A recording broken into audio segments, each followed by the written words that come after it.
as you said, I always imagined that what I was doing was so much more than just giving an English class. That the platform that I had, whether it's an ex-president, a football star like Cristiano Ronaldo who has listened to us, the philosophy is the same. The philosophy is have fun. Let's take a little trip back to when you first thought about learning English. What was the initial motivation? Was it because you all of a sudden started to develop this deep interest for the grammar of the language? And, the interesting ways in which verbs take an S in the third person singular and auxiliary verbs. And oh yes, we have countable and uncountable nouns. So thrilling, so exciting.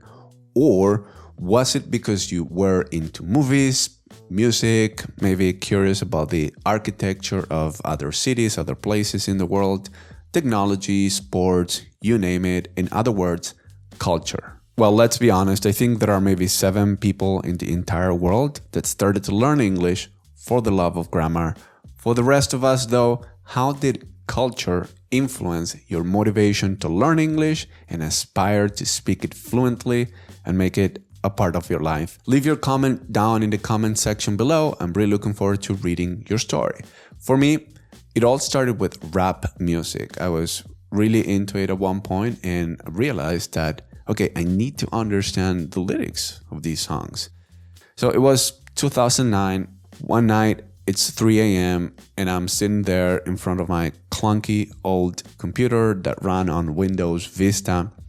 And I'm browsing the internet and I stumble upon this course that was called Vaughan Systems. And I'm like, what is this? Let's give it a try. Well, it turned out to be a super comprehensive English course that it was actually the tool that laid the foundations of my English. And when I say foundations, I mean like the very basics. It was literally what taught me the difference between this and that. And so there you go. That was me learning the grammar of the language. But it was because of this other thing I was so passionate about, which at the time it was rap music. And the reason why I'm bringing all this up is because today's guest is big on teaching English by talking about pop culture, movies, music, food, sports, politics, you name it, all things pop culture. And this man can sing, can rap. I've seen him telling jokes on his shows. This man can do it all. And he works at the company that designed the English course that I just said, laid the foundations of my English. And I'm super happy to have had him on the show. His name is Alberto Alonso, and he was born and raised in the United States and has now lived in Spain for a long time. And he's the host of the first podcast show I've ever listened to. He told me that for him, the process of learning Spanish at his home in New York was indistinguishable from living the culture. And this is an important concept that will come back around at the end of this podcast. And this brings me back to the question about culture and about living it. My guess is that you already do a pretty good job of experiencing all these aspects of culture in English, but is there room for improvement? Of course, before even asking this question, we should probably ask ourselves, do I want to improve this or maybe turn up the intensity through which I live my own English and I consume all this content and I experience culture in English rather than in my native language? Well, let's talk about that and more with Alberto, yours truly. Let's do this. Hey there, English heroes and heroines. Glad you're back. And Alberto, my man, I am pumped for this conversation. Max, I've got to say, it's a pleasure to be here. I was chatting with you as normal, as usual, right before we hit record, so to speak, and I can tell you're a great guy, a great person, and thanks for having me. Really appreciate that, Alberto, especially coming from you. You've been a big influence for me during my years of learning English, and podcasts have been for me always a big part of the way that I consume English, that I get myself immersed in the language. And personally, I've always found ESL podcasts a bit boring, but I've got to say there were a few exceptions, a handful of them. And one of them was or has been the show with no name. That's your show. And it's had a huge impact in my English and the way that I was learning English during those years where I was mainly, listening to your podcast as one of the ESL podcasts. I listened to only two of them. The show with no name was one of them. And so I want to just express my gratitude to you for your dedication to that podcast/radio program, right? And we'll get to that in a second. And, my question for you is, I think, for people like us who create content, put stuff out there, you've been doing that for a lot longer than me, of course, but we know we are making an impact, but a lot of times that impact is invisible to us in a way when we see people that, celebrate what we do, but on an individual level, you never know. Oh, someone in Colombia has been listening to you for so many years and they admire you and everything, but you have no idea that exists on an individual level. And so I think until you interact with that person, you only then know about their story. And I've seen a lot of times, for example, when I used to work for Real Life English, a big YouTube podcast in the ESL world, sometimes we used to get like these big ass texts, emails, people telling us how much they love us and everything. And it's not until that when you get to, understand the kind of impact on an individual level that you're making. And so just want to say that. And do you feel like that in the same way? Absolutely. I mean, we do this. I teach the class the same as if I were with students in person or whether I was teaching to thousands of people on TV or on the radio. But the thing is, I believe that I've always tried to have fun with it and engage the listener, right? So the thing is, what you were going back to what you said about the ESL podcasts, a lot of them, just the name ESL, you're like, oh my God, it sounds like an exam. And they can be very teachy, which is not a bad thing. They can didactic, teachy, the more you can learn, the better. But it's got to be a lot of fun. It's got to be a lot of fun. It's got to be good vibes. And that's where I'll segue to what I do. The first year I started getting recognized, and I get recognized in the weirdest places. In airports all the time. The other day I was buying a book from some local artists, and the guy goes, "Oh my God, you're my English teacher, an ex-president of Spain." But as you said, I always imagined that what I was doing was so much more than just giving an English class, that the platform that I had, whether it's an ex-president, a football star like Cristiano Ronaldo, who has listened to us on Vaughn Radio, the philosophy is the same. The philosophy is have fun, be personable, you're having a conversation with the students. Yeah, you can go over translation lists and all kinds of vocabulary, but who doesn't want to have fun? Who doesn't want to have fun? So I realized that I had an impact not only in the way I taught English and making edutainment, as they call it, trying to engage the student, but also I consider the students my friends. So, in the end, you're talking to your friends, right? And so when you meet them and people say, you not only helped my English, but you changed my life, or my wife and I met because of your radio program, you realize that you have such a huge responsibility because people look up to you. They look up to you because of the English teaching or whatever you're doing, whatever content you're producing.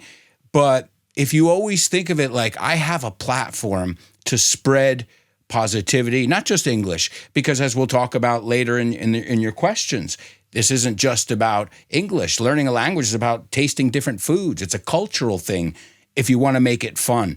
So to answer your question, I always in my mind was thinking about the impact of my words, my actions, and that's why I've always tried to have fun and be, your friend/teacher. And this way, when you're with me, you're like, oh my God, that was a half an hour. Wow, that was fun. We were playing, we were having fun, we were laughing. And what do? Well, in the classroom, you incorporate laughing. Who doesn't want to laugh? Who doesn't want to, goof around from time to time, even though you're learning? Because you can goof around and learn. So everybody in every job, not just a teacher, has an impact. You can be the guy collecting the garbage in front of Madison Square Garden. And if you smile at the right person, they're going to say, I can't wait to go back to New York. Everybody was nice to me. Even the man who was picking up the garbage on the street smiled and asked me where I was from. So I believe if you put your spirit, your heart into everything, and you realize that, whatever you do means so much more than just carrying out a task, teaching a class, doing a radio program, podcast. The passion's got to be in it, the love, and the students, they'll come on board. Who doesn't want passion? Who doesn't want to laugh? Who doesn't want to have fun? And we have an impact, and not just as teachers, as friends, as confidants, and even, as sometimes I feel like with some of my one-to-one students, and they even say it, that I'm their shrink, their psychiatrist. Because you can only talk about the weather and the present perfect continuous for so long until it's like, oh, I had the worst week of my life. Okay, let's get real. So, we definitely have an impact, and we're empowering people. Like I said, you're doing a service by teaching people how to learn, how to approach learning, and how from your own experience. And that I'm sure that what you're doing here is so much more than just teaching people, empowering people. It's the impact it can be generational even for the next generation. Yeah, so true, Alberto. And I'm aware of that kind of impact, the power of our voice and sharing what we know, sharing about our experiences and, what we're into and teaching English. And it's so powerful. And I'm aware of that. And man, I just want to say your passion, your dedication, that definitely shines through on your podcast. And I guess that was one of the many reasons why I listened to it for so many years. And your humor and your showmanship too. I think that's one of the things that set you apart, at least the way that I saw it back then when I listened to your podcast more in those early years. I still do every now and then these days. Great. But man, that's incredible. And again, thank you for the dedication and for the impact you're making, man. It's amazing. Thank you. So Thank you. Alberto, you mentioned it there when you were talking about your podcast / radio program, right? Because it's a radio program on a radio station in Spain, but this radio station is dedicated exclusively for ESL learners. Can you clarify that? Yeah, sure. It's Vaughan Radio is a radio station available in some cities in Spain. However, we have listeners all over the world because there are many people who want to learn English, Spanish speakers who want to learn English, to be more specific. Although we have French listeners, German, we've got a lot of different listeners. We have an app, which is the best way, I think, the easiest way. You have a Vaughan Radio app, and you can listen to beginner shows. You can listen to mine, which is more fast-paced and, frenetic, if you will.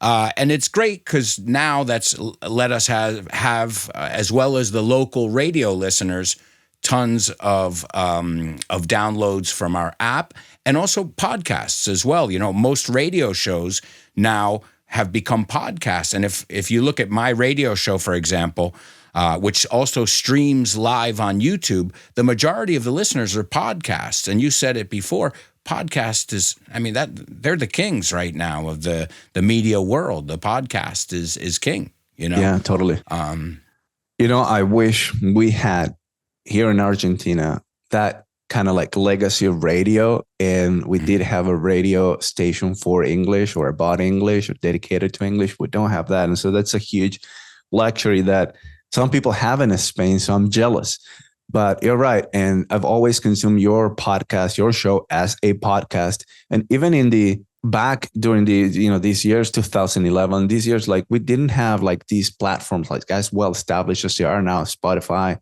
Apple Podcasts. The way that I used to get the episodes is just downloading a file from Vox or some website like that. And I went through the work of actually downloading a couple of files, saving them in my phone as a MP3 and then playing it, right? Mm-hmm. So, it just goes to show the longevity of your show. Like it existed as a podcast even when podcasts weren't like that big of a thing anyway, right? Yeah. But people would always download it, and again, thankfully it's always in the top 200, which, as you know, on Apple Podcasts, that's important. And I also have a self-produced podcast, which is once a week. That's called For Your Inglés, FYI. And that's more of a project for me, like you said, passion. I wanted to learn about mics and editing audio and putting together content. And usually what we do is look at a topic every week. Walt Disney World, Steve Jobs, natural disasters. And you learn English around that. It's edutainment, as I said. And now we're doing a season 7, where we're focusing on the most common verbs in English too. So as you said, there's so much available. That's just my stuff, my podcasts. One daily, the show with no name, and one weekly.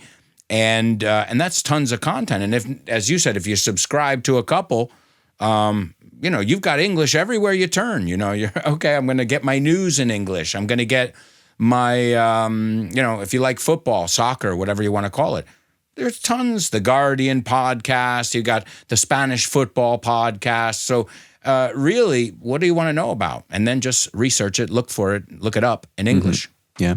How long have you been hosting the For Your Inglés podcast for? The podcast is now over 4 years old. Okay. And I believe around 7, I think I'm on episode. So 30 episodes a season. We're in the 7th season now. So over 100, almost 200 episodes produced now and available everywhere. As you said, Apple, iVox, Spotify, wherever you get podcasts, you can learn English. Not just, again, I'm promoting mine, but there are so many great podcasts out there. Absolutely, yeah. That's the great thing. There's room. I don't think there's a lot of competition in the, everybody has their own style. Everybody does. And I'm always recommending, I'm like, hey, you need to work on pronunciation, follow these guys. If you need to do, because in the end, there's tons of free content out there, again, which was never, it wasn't our parents' reality. Let's put it that way. Yeah, totally. Absolutely. Great. I've definitely listened to For Your English before as well. They've sort of like become indistinguishable for me. It's the Alberto Alonso show, right? So great. Anyway, so Alberto, just to continue to set the stage here, I read you're an Americano and that you grew up in a bilingual home. So please tell us a little bit about your background and what were some experiences that shaped who you are? And basically, how did those experiences put you on this path that you end up building a career in radio and English and teaching English as a second language? How did that all happen? Well, the language thing was real simple. I mean, Americano, as you said, the pun there, the play on words is Americano, which is from usually North America. They say Americanos here. And Almeria, which is where The Good, the Bad, and the Ugly, all these famous Westerns were filmed. And so I grew up in listening to Rafael, the famous singer, even though I grew up in the United States. My house smelled like chorizo. So for me, I've always been exposed to for a child, it's not even a language. It's different sounds, different smells, different...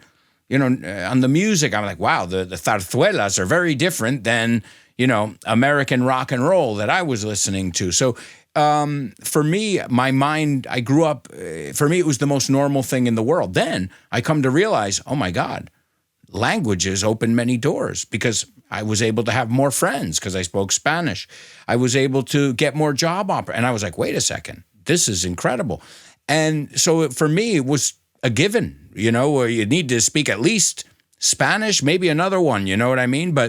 And I had no idea that I spoke 2 really important languages, English and Spanish. Because maybe I speak Swahili, that's my native tongue, and no offense to people from Swahili, but it's not very useful out there in the real world, but Spanish and English, what do you want to do? Where do you want to work? You've got opportunities from Tierra de Fuego up to the north of Canada. really, except for Brazil. You're a weapon, a double, you're a force to be reckoned with, as we say. And the entertainment thing is, I've always loved entertaining people. I've always loved being entertained. And so the two meshed when I realized, wait a second, in my classrooms, when I started teaching at big companies and banks, I'm like, oh my God, I'm going to be here 12 hours today, 10 hours, with a break, whatever. I'm like, I better have fun. I'm not going to be here bored out of my gourd, in class with these executives like, okay, let's look at the past perfect. No, I couldn't get through the day. So I knew from the beginning I needed to use my entertainment skills in the classes, and before the word edutainment existed.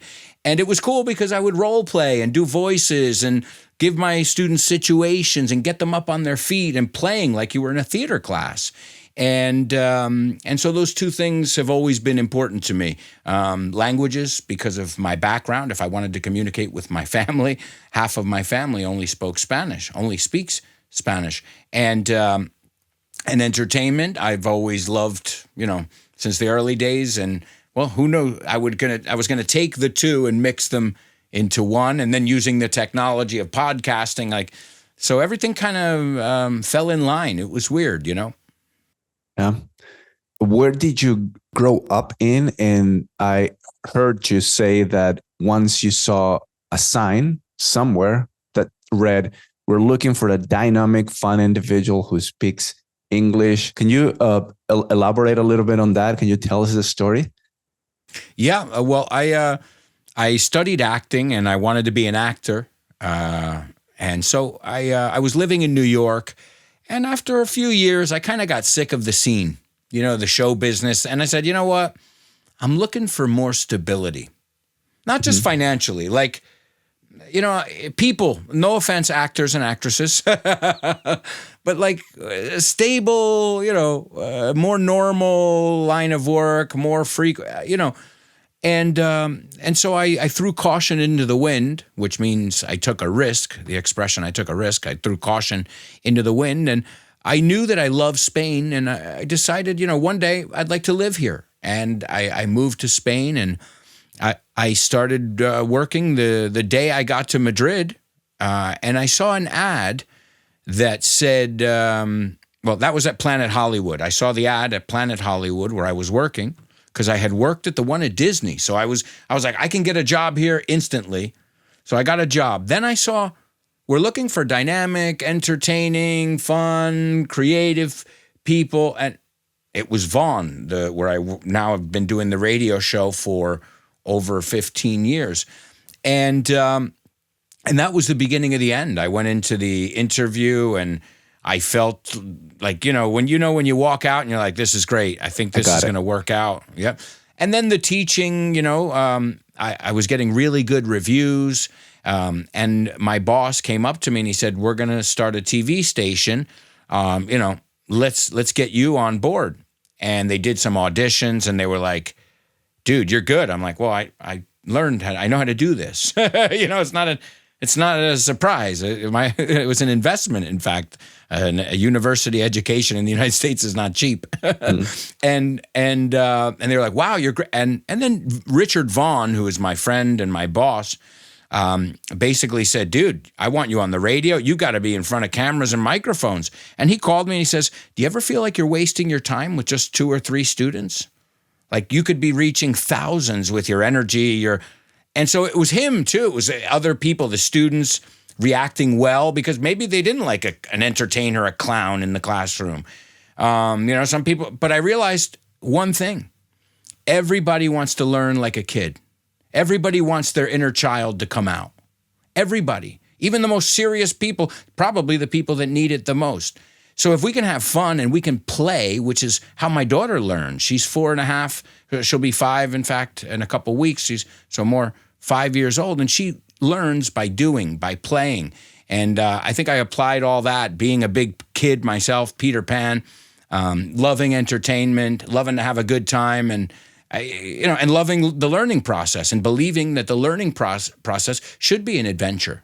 It shouldn't be open up a book and learn. It should be it's an adventure. I'm going to do different things. I'm going to listen to a podcast. Then I'm going to go to London and see if I can, get by with, who knows? It's about these little milestones, but it's about having fun and enjoying. I always see these learn English in 8 months and 8 weeks. I'm like, it's not about that. It's about getting, bitten by the bug. And just like, I love roller coasters. It's one of my hobbies.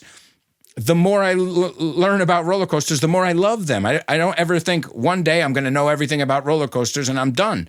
No, I want there to be new news about roller coaster because I feel passionate about it. Yeah. So if we approach it like I'm going to learn English because I have to, no, I'm going to learn English because not just to get open doors, but as I said, to make friends. My daughter sees it already. We go on a cruise and she can talk to everyone because she speaks English and Spanish. So it's got to be fun. It's got to be, we're all kids. We all want to have fun in the learning process, I think. Yeah, that's the essence of learning the language for sure. And I just want to mention also what a powerful mentor there in Richard, and seeing your having this vision for what he wanted to achieve and what he wanted to create, and seeing you as a key individual there in helping realize that vision. So he's really good. He's a great talent scout. He's really good at being like, you're good at this. Let's do it. Yeah. I also want to say for the audience, Vaughn is, this brand that, they're in Spain, and it Richard Vaughn, that's the last name of the founder. Back in 2009, when I first started to have an interest for English, that was the first, so they have this course, right? That Vaughn Systems, or I don't remember exactly what the name of the course was, maybe Vaughn Systems, and it used to come with the newspaper El País in Spain. And so I got that online and I started to learn English on my own. That is why, I've always been a fan of everything that you do, and Vaughn as a brand, as a company. Yeah, those were like the first things that I started to use to learn English myself. I think also going back to your first question, I mean, Richard is the first person who knows the impact that a good teacher can have. And on the other side of the coin there, a bad teacher. A bad teacher can make you hate a subject. Yeah. A subject you love. So I think Richard, going back, and linking this to that question, Richard Vaughn not only is my mentor, but he taught me the importance of being not a good teacher, a fantastic teacher. A word that he always used was, and still uses, is dazzle them. To dazzle is put on a show for them. Mm-hmm. So true, especially because when you're, teaching people that are just getting started in the language, that's when you have the biggest impact, because whatever you do, it's going to have a compounding effect. It's going to have a ripple effect to their learning. And for sure, like if I just come to you and I want you to teach me English and I'm just starting off, you are the bridge, right? The person who is bringing this language to my attention and teaching it to me. And so it's a huge responsibility. And yeah, what a great way to put it, to dazzle them. So you know this very well, Alberto. Learning a language, you just said it, it's an adventure. It's exploring. We're English explorers more than learners, if you see it that way, if you see it as an adventure. By the way, English hero, that's sort of like the spirit too, because you're the hero of your own adventure. You're the hero in this story that you're creating for yourself, and you're going to player one. Yeah, player one. That's a great way to put it as well. So they're going to be like these monsters they have to defeat, and they're going to be people, your sidekicks, right? Or your mentors, right? So that's what we make it fun. Yeah, make it fun. You're saying it, make it fun, make it an adventure. Don't make it, nobody wants to do a task. Una tarea, everybody wants to go on an adventure. Yeah. See? So if you think of it like, what will I learn today? What new things will I explore today? Then you can't wait to learn the next thing. You're eager. Yeah. Yeah. So we know learning a language isn't just learning the grammar, the words, and things like that. And how do you think they cultural aspect influences a person's ability to truly master a language? How do you, bring culture into your shows and into everything that you do when you teach English and when you host your shows? Well, the culture will make somebody fall in love with a language. I love French culture, so I'm going to learn the language because I want to live in France. I fell in love with a French girl. That's why I'm going to. So there's nothing like love, like passion, going back to that word before, to get you to really love a language. And it's really a matter of the culture. The culture's everything around it. Like the culture is what makes them laugh. And that's why I always include humor and jokes, the puns, the double meanings. Music is part of the culture, food, and I use music to teach. I talk about food and crispy and how do you say, the tortilla in English, the typical Spanish food. Yeah. So in the end, I feel like you can't take the culture out of it. No. And that's the seasoning, the culture. Yeah. The words are just what we say. It's the feeling. It's the smells, as I said before. I grew up in the United States, but I was smelling Spanish smells. I was hearing Spanish R's, since I was a baby. So, it's a physical place, my home, but there were some times where if you closed your eyes, I was in Spain, because I was immersed in the culture, not just the language. Yeah, the culture is what makes or what brings the language alive in a way, right? It's like, the language is the vessel and the culture is, the people, the tripulation and everything that's in the ship, and so to speak, right? And it's so true. Like you can't separate the two. You can forcefully maybe like isolate elements of them, but at the end of the day, they're meshed together. They're the same thing, right? Because English is so global. Sometimes there's so much more tension sometimes with people, wanting to learn English, but, the accent, should I pick one accent or should I just use my own accent? And there's this tension. And like, for me, it's whatever you want, do that.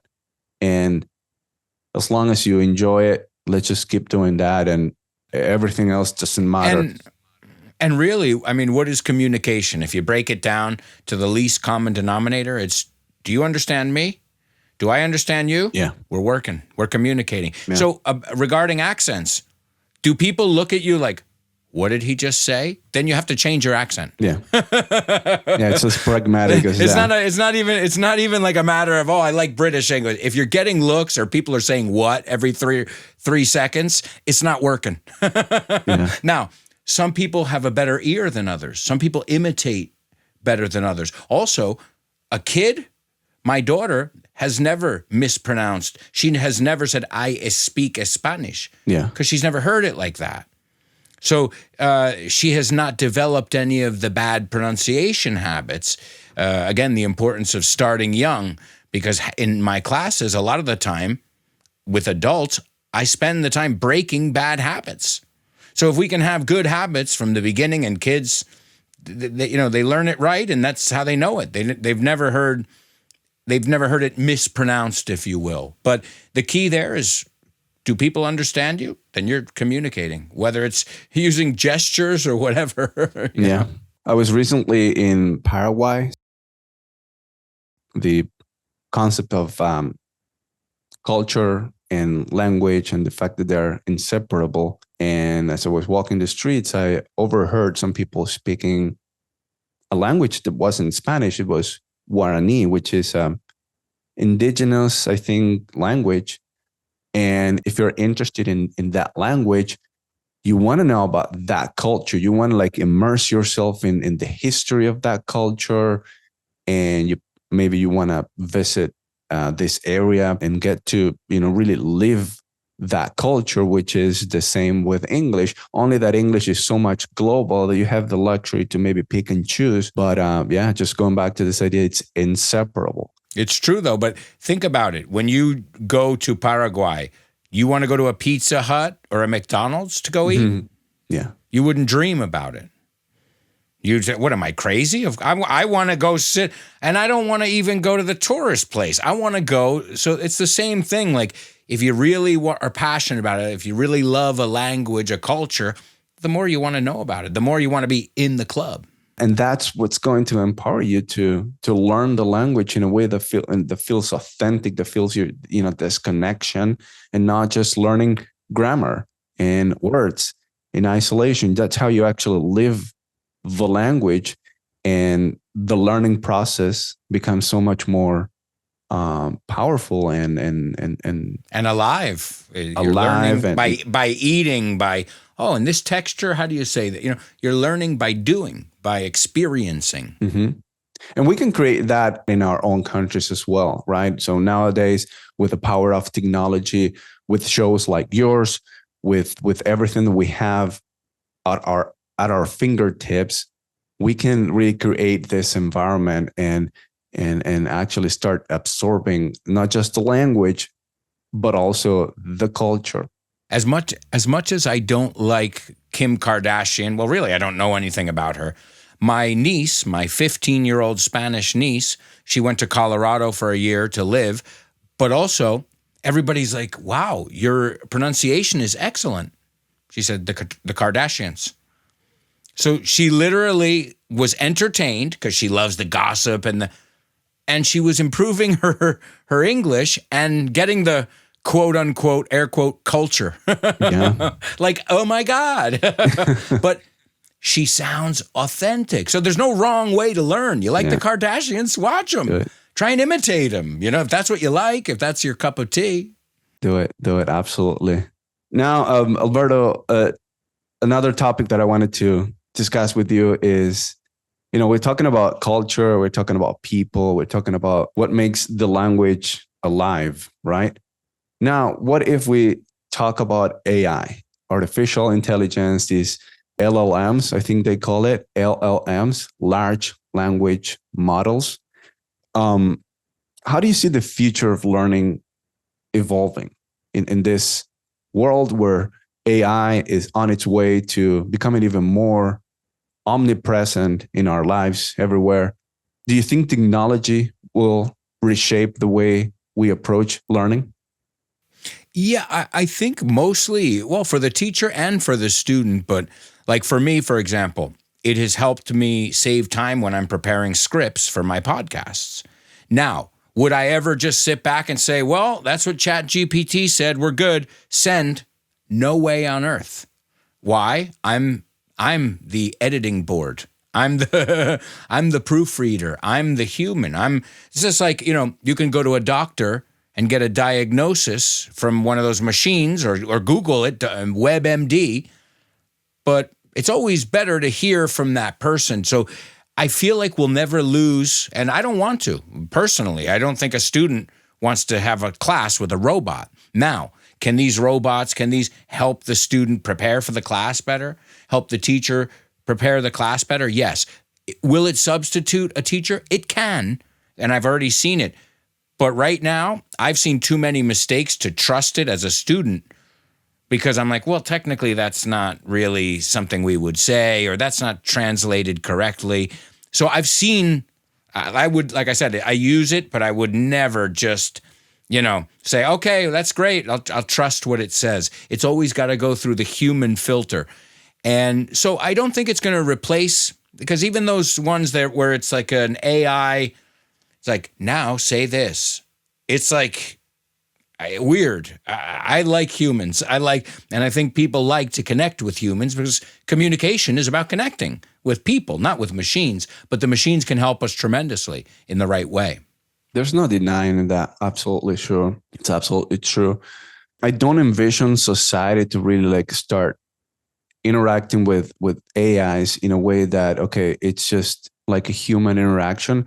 I think when you're interacting with a machine, you're missing the feedback loop of energy. Like, I'm in front of someone else and I might get my energy, my way of feeling. I might get nervous, I might get anxious, I might get happy because I'm chatting with someone that I like.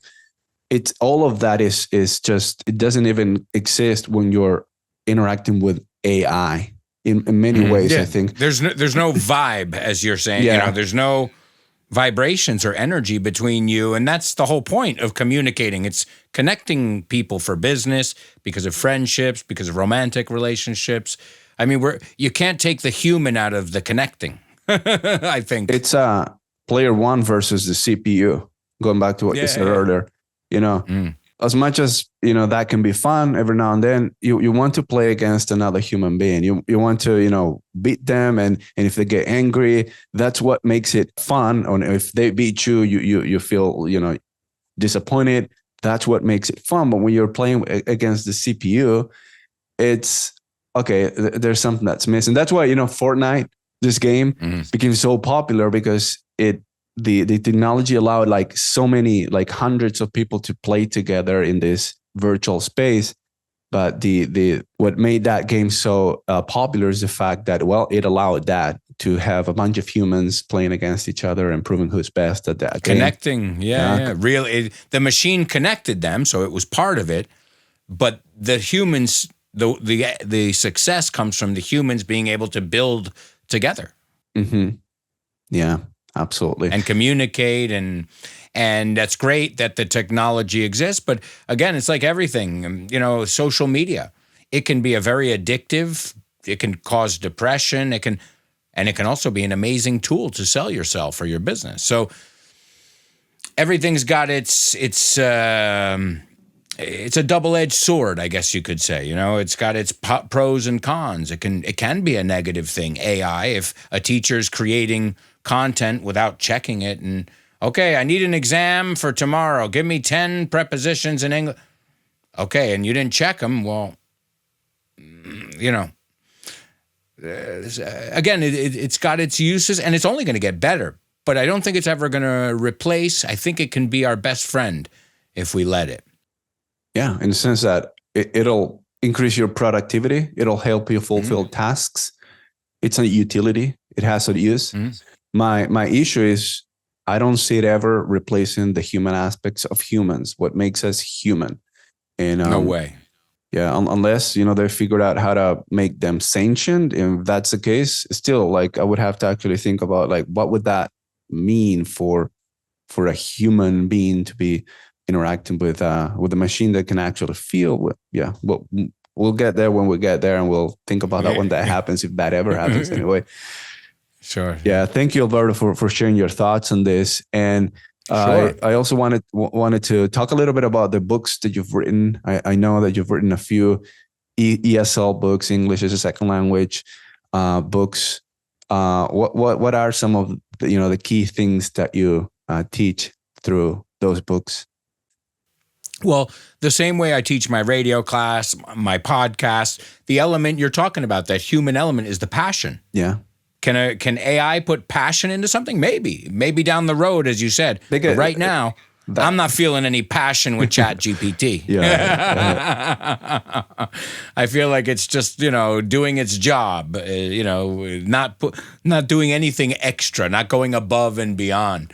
So I try and sprinkle that passion, that humor, that pop culture into all of my books. The first one is called English Everywhere. It's 40 chapters, and we go to the hairdressers, we go to the pharmacy, we go shopping, and it's practical language, practical vocabulary and expressions, but also it's got common mistakes in it, homophones, jokes.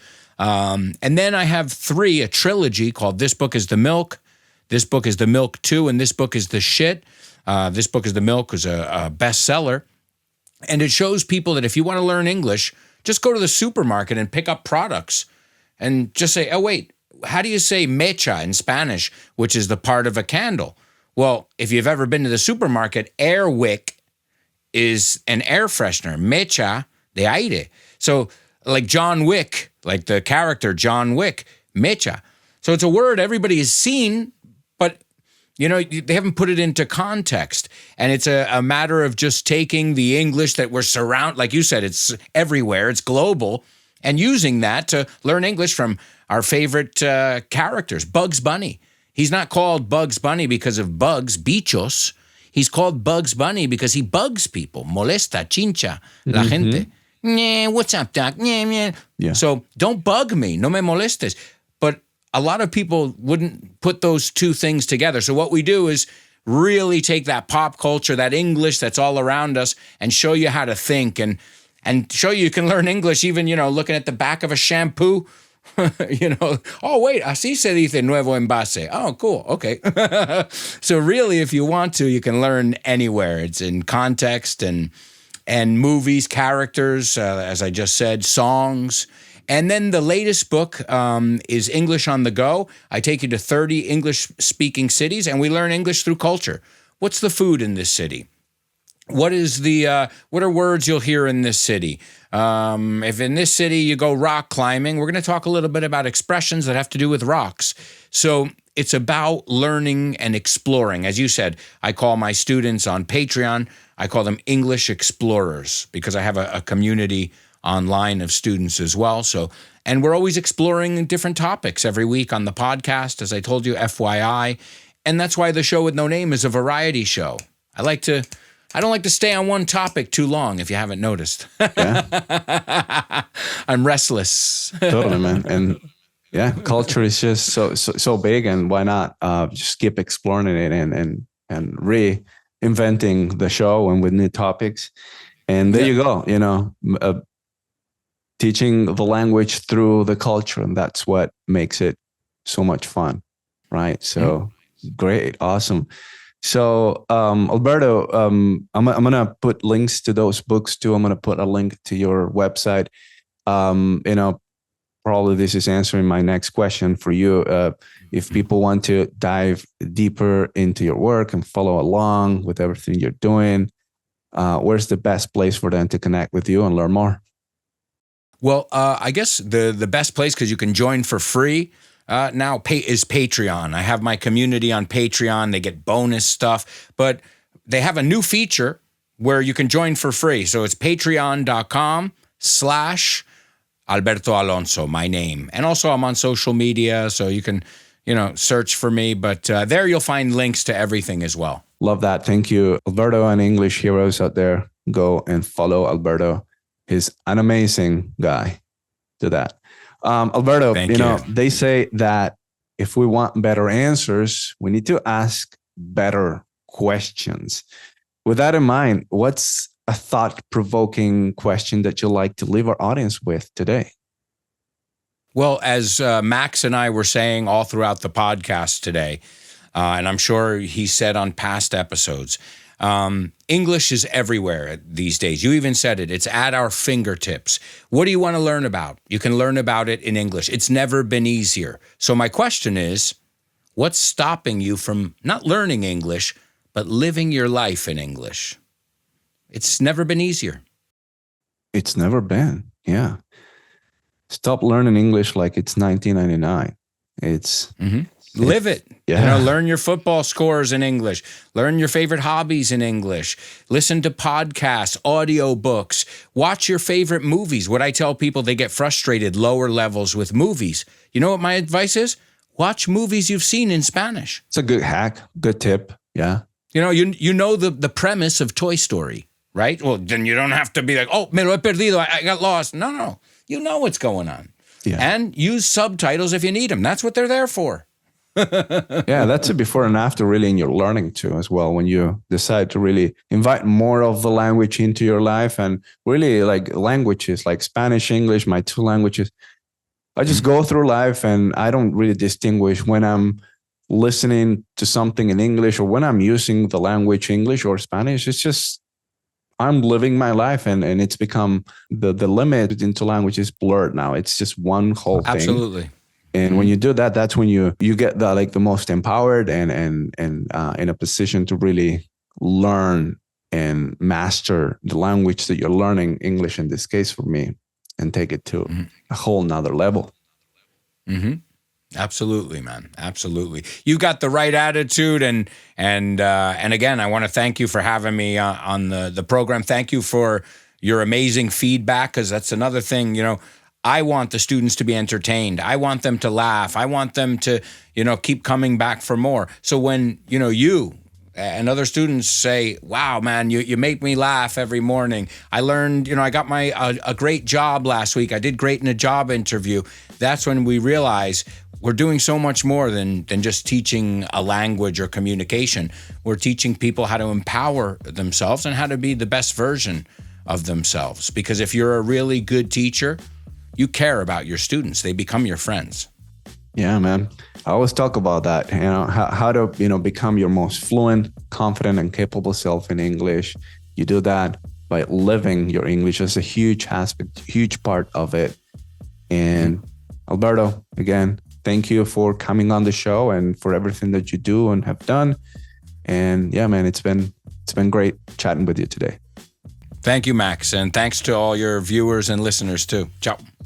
There you go, English heroes. And I just love that Alberto's message is so aligned with what I talk about all the time here on the show, which is about living your English. And again, what is stopping you from living your English more than just learning the language, right? Going back to, are you doing it for the love of grammar or because you're all about experiencing the world fully? And that means doing it in English many times, right? Because so much of what's going on in the world, it's communicated in English. So going back to what I said in the previous episode 16 of the Heroic English podcast, if you want to be a C2 level English speaker, well, you've got to start acting like one today. Even if you're B1, B2, C1, or in the A level, A2, start acting like a C2 level speaker. And this podcast episode was a great starting point for you if that's what you want to start doing, because, well, I'm a C2 level English speaker myself. Well, that's what I think I am. I've never really been tested or anything, never been interested in doing that myself personally. But there you go. I am a pretty advanced English speaker, and Alberto is a C2 level Spanish speaker himself. And so there are a lot of things that you can get, that you can kind of like, the ways in which we lead by example, let's say, right? And then you absorb that. So it's all about observing. So if you want to start acting like a C2 level speaker, observe and absorb, right? Absorb all of the things that we said today, Alberto and myself. And one of the key things that is going to tell you that you're indeed living your life as a C2 level English speaker is the fact that unless you actually stop and consciously think about it, you don't really distinguish when you are listening to something in Spanish or in English. You just go about your life, and sometimes you're tuning into something that's in Spanish, some other times it's English, but you don't even think about it. You don't really differentiate when, okay, this is a moment when I'm going to listen to something in Spanish just to, keep faithful to my native language, Spanish, or whatever your native language is, of course, right? Or, oh, this is a time when I'm going to listen to English so that I can learn more. No, that's not how it usually happens. You just go about life and you can't even separate the different moments of your life when it's one language or the other. Obviously, there is a lot of your target language, English, because that's just how naturally you're gravitating towards that. Again, it's about living your English with intensity, finding many opportunities throughout your day to really consume all these different aspects of culture in English. But then again, you're living in your home country, and of course, the native language of that country is all around, and that's how it is for me here in Argentina. Spanish is all around, but 80% of the things that I choose to listen to are in English, but again, I don't even think about it. Anyway, there you go, English hero. I hope that you enjoyed today's episode with Alberto. I personally loved interviewing him for this show. He's been a big influence all throughout these years of me learning the language, and also this broadcasting thing too, as well. Because he was his podcast was the first ever podcast I listened to, and my favorite ESL podcast. I've definitely learned a lot from him, and and everything. So super grateful for this opportunity. And yeah, that's it for this week's Heroic English podcast, English Hero. And as always, keep learning, keep growing, keep living your English. And until next time.